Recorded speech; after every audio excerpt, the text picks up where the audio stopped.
Guys तो तुम्हारा भी अटेम्प्ट है सीए फाउंडेशन का जनवरी 2026 में। तो बिल्कुल सही वीडियो पे पहुंचे हो तुम, पूरा देखना, क्योंकि yes guys I did clear my CA foundation in first attempt along with distinction marks, that is 313 marks. And मैं चाहता हूँ कि तुम्हें भी मैं वो पूरी स्ट्रेटेजी बताऊं अपनी इस वीडियो में। क्या मेरा लास्ट के 3 महीनों में, जैसे तुम्हारे 3 महीने रहे हैं, क्या प्लानर था, क्या स्केड्यूल था, क्या तुम्हारा टाइम टेबल रहना चाहिए, एंड कितने मॉक टेस्ट देना है, सब कुछ गाइस की क्या तुम्हारी स्ट्रेटेजी रहनी चाहिए पूरी बताऊंगा। तो चैनल सब्सक्राइब कर लो।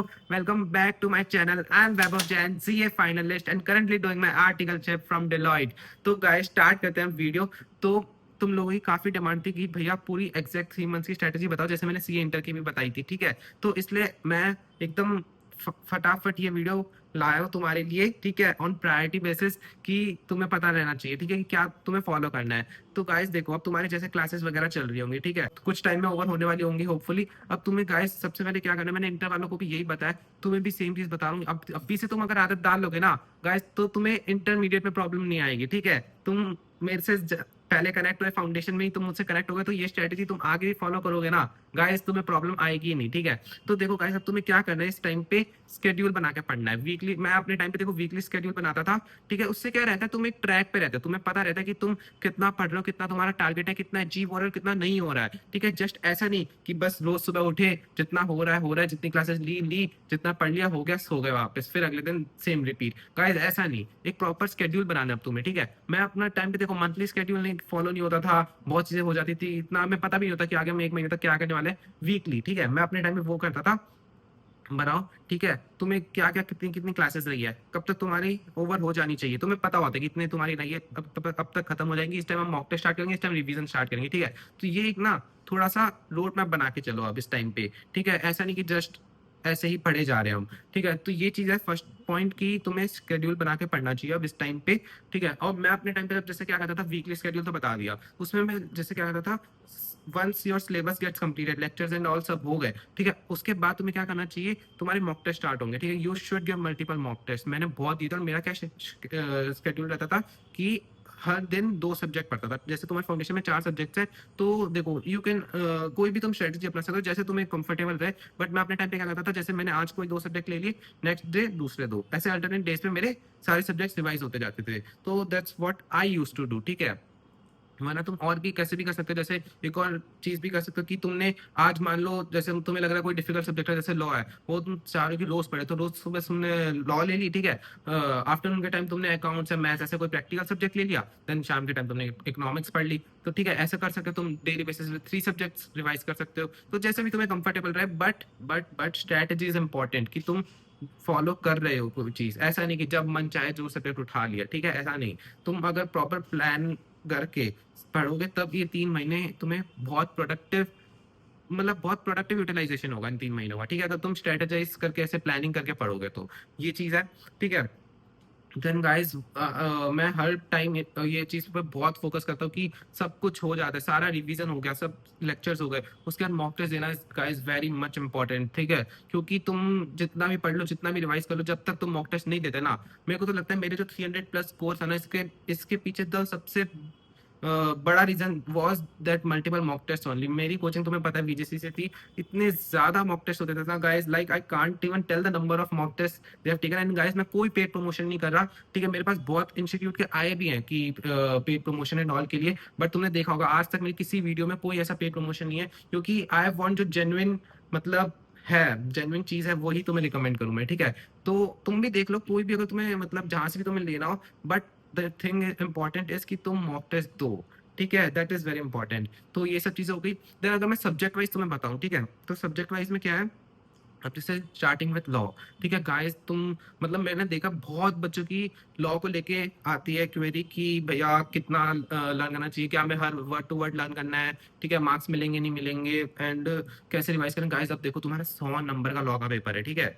100 नंबर का लॉ का paper is like not much easy thing, क्योंकि तुमने पहले फाउंडेशन से पहले 12th तक कभी लॉ नहीं पढ़ी, ठीक है। थ्योरी सब्जेक्ट डिफरेंट थिंग, ठीक है, बिजनेस स्टडीज एंड ऑल तुमने पढ़ा होगा, दैट इज डिफरेंट थिंग, ठीक है। उसमें तुम कर लेते थे school, but here there is law, ठीक है। और इसमें तुम्हें क्या रहता है, फर्स्ट ऑफ ऑल तुम्हारी ये क्वेरी आती है कि हमें कितना वर्ड टू वर्ड करना चाहिए। देखो गाइस सिंपल सी चीज है, मेरे को पता है बहुत बार पहले भी मेरे कमेंट सेक्शन में ऐसे आए थे कि इस टीचर ने कहा इतना लर्न कर लो, थोड़ा मन से बना दो। देखो गाइस सिंपल सी चीज तो मैं बता रहा हूँ, तुम जितनी ज्यादा लॉ की लैंग्वेज लिख के आओगे उतने ज्यादा marks you will get. Easy easy to understand, ठीक है, समझ के बाद।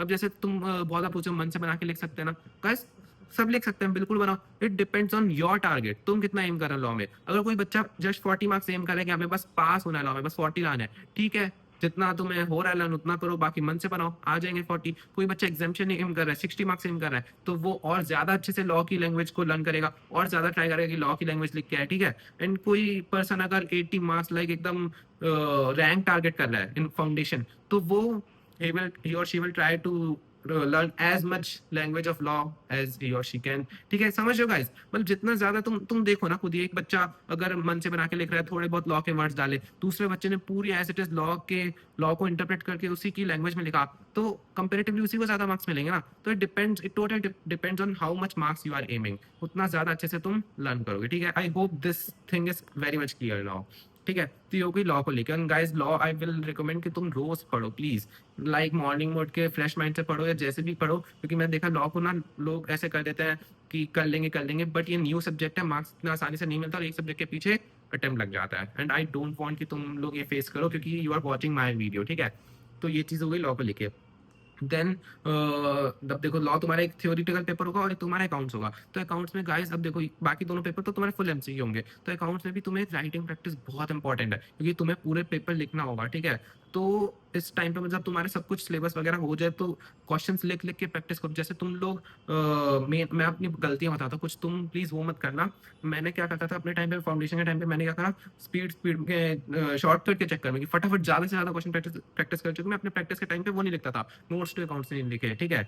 और जैसे जर्नल एंट्री करते तो उसके नीचे डिस्क्रिप्शन लिखते हैं, वो नहीं लिखा, ठीक है। तो ये कुछ कुछ चीजें होती है जिसकी वजह से मार्क्स कट जाते हैं। प्लीज गाइस ऐसी गलतियां मत करना, पूरे पूरे प्रॉपर लिख के प्रैक्टिस करो आंसर, जैसे कि तुम अपना मेन एग्जाम लिख रहे हो, ऐसे मॉक टेस्ट दो, तब जाके तुम्हारा ये लॉ और अकाउंट जो थ्योरेटिकल पेपर है एकदम मस्त फोड़ के आओगे तुम, ठीक है। जैसे मेन पेपर होता है वैसे ही लिख लिख के प्रैक्टिस करना, बहुत मजा आएगा, ठीक है। एकदम ये गलतियां बिल्कुल मत करना कि शॉर्टकट अपना रही है। वो शॉर्टकट तुम्हें कहाँ अपनाने, एमसीक्यू वाले पेपर आएंगे अब, ठीक है। अब मैथ्स का है पूरा टोटली एमसीक्यू, इकोनॉमिक्स है टोटली एमसीक्यू, तुम जितना ज्यादा मैथ्स में अवॉइड कर सकते हो राइटिंग उतना अवॉइड करो, जितना तुम कैलकुलेटर पे करके आंसर निकाल सकते हो उतना कैलकुलेटर से निकालो, ठीक है।